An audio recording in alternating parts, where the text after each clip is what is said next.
ស្រែបើចេះចាប់ក្តាមគឺដឹងតែអែមហើយបងប្អូនវឹកហាត់ឲ្យចេះបងប្អូនខ្ញុំរៀនចឹង10ឆ្នាំហើយមុំចេះដើរចាប់ក្តាមបងប្អូន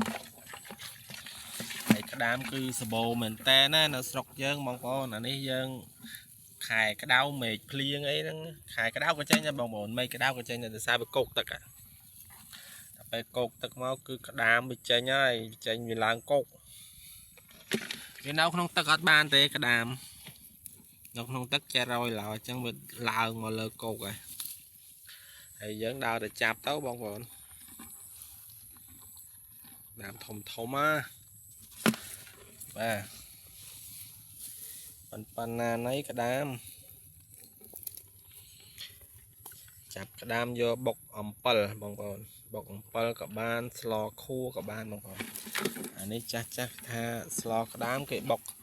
អើយក្តាមឲ្យគេសម្បាច់ទឹកចោលយកកាកបងប្អូនយកកាកដើម្បីស្លមកយកអានេះខ្លាំងអានេះអត់លេងអានេះយើងបុកសម្បាច់ទឹកចោលយកកាកចាស់ថា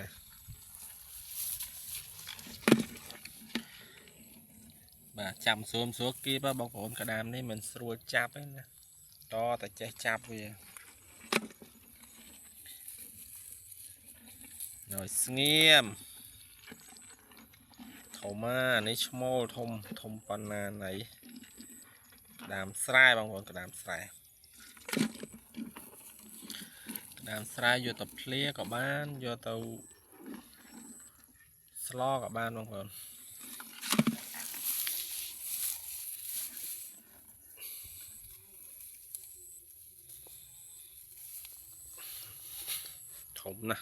ធំណាស់